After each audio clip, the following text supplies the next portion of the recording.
My name's Darts, and this is Hollow Sounds, and I'm outside again, and I need a shave. This all needs to go. But no time to talk about that, because we're going to watch a video by Jameson Nathan Jones. That's quite an interesting name right there. Called How Content Kills Creativity. It sounds interesting. Let's watch it, and I'm going to give my comments about it. Obviously, I'm not going to play the entire video. I'm going to cut quite a significant portion out. You go and watch the original video on his channel, link in the description. Like, I see content right here.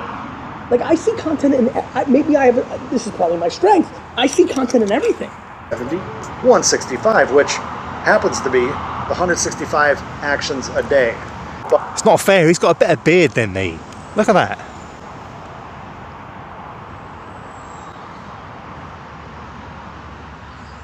Right, I've got the beard, he's got the glasses as well. There we go. Do I now look successful like this gentleman? This has now become singularly a making game. I'm a little alarmed that I've started to think like a YouTuber. And lately I've started to wonder what that's doing to my creativity. I think a lot of us were artists first and just looked at YouTube and other social media platforms as a way to reach more people with, well, our art. But something strange happens once you start working harder on making stuff tailored for a platform just because you know it will do well on that platform. Do you know the sad thing is, the only platform I had real success from is MySpace and YouTube. I don't know what to do on YouTube to actually get successful. Now, of course, this channel hasn't had many uploads on here, and I failed to do a lot of content that would be interesting to people. Partly why I'm doing these reaction videos, because it's a way of talking about the community and getting into the community, because me, you, no matter how small you are and how big you are, we watch the same content. We subscribe to the same people. So therefore, I can communicate and talk to you how I feel about that. Marketing and the posting on YouTube and the Facebook and all the rest of it, Often before we fully even realize it, the focus has shifted from making the stuff we love to the almighty algorithm pleasing. And that's another thing as well, right? So algorithm pleasing and niching down your subject or niching down your type of music that you create. So when I started making music, I always thought it'd be best to diversify and do different variety of music, right? Then hip-hop, trance, drum and bass, ambient stuff, chill out stuff, a big wide range and spectrum of stuff, right? However, when it comes to YouTube, there's nowhere to post it. I've made all kinds of stuff that could be viable on their own. Like the drum and bass, for example, made some pretty good drum and bass. But I won't post it on this channel, because if I post anything other than hip-hop, then no one's going to give a damn. Appealing to rappers, yeah? So if you do hip-hop, that's not good enough. Because you've got dark hip-hop, you've got like uplifting hip-hop, you've got tight beat hip-hop, and you've got other forms of rap like trap, and drill. Content. And also, it'd get kind of boring doing the same music all the time. I like that variation, keeps things fresh. I haven't made as much music lately as I would normally have made. Months or so that I've actually been trying to put out videos on a regular basis on this channel.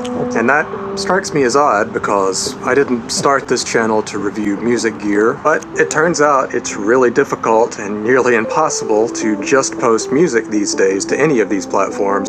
Cold hard truth is, no one's looking for your music. Tell some kind of a story focused around the musical ideas that I wanted to discuss. And watched a lot of Venus Theory and took some of his tips on board.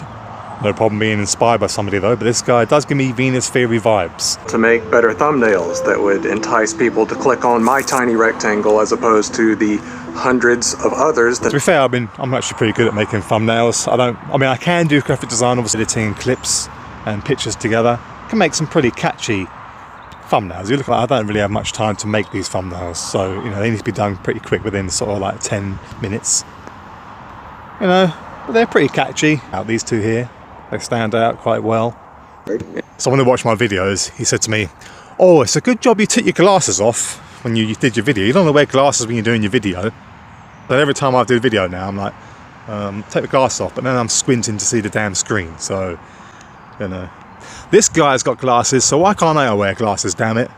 But the issues for me start to arise when all of those things take the creative energy that I would have. He's got about 30 to 40,000 pounds worth of Euro rack behind him there. How much are the Rhodes pianos? Yeah, between 5 and 10k. You may have started to see more videos like this popping up across the tube of view, and while a lot of them are just designed to get clicks, I get it, there's a very real burnout that happens to a lot of creators here. Technically on my other channel I have quit. It's been over a year now since I uploaded to that channel. Why does that happen, and how can we avoid it happen if we are a creative person who wants to get our stuff out there? Cool kid wants these days seem to burn out really fast. Well, it's because making content requires some degree of sacrifice, and unfortunately for a lot of artists, I think that sacrifice is the thing that they started making content to showcase in the first place. And time. Excuse me, I'm just eating a muffin. Unfortunately for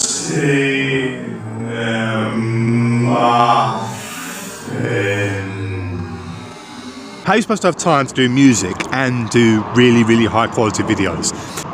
Even my videos where I'm just doing reactions like this, Collier, KTK Collier, whatever her name is, a reaction video, 7 bloody hours, and then about an hour to upload. How am I supposed to do music and do that as well?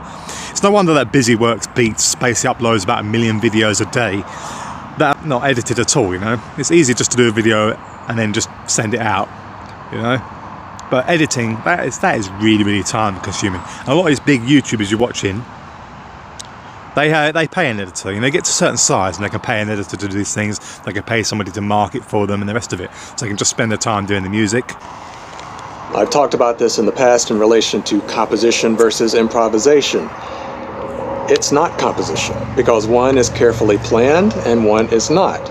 I disagree. If I make a piece of music and draw out the MIDI and create an interesting and really nice piano cacophony, or piano piece or a strings piece by simply drawing out the MIDI, it was unplanned, I just drew it out, that's still writing music. At the end of the day, that's still writing a sequence, and that is composing. And that's where I draw this video to a close. There will be a part 2.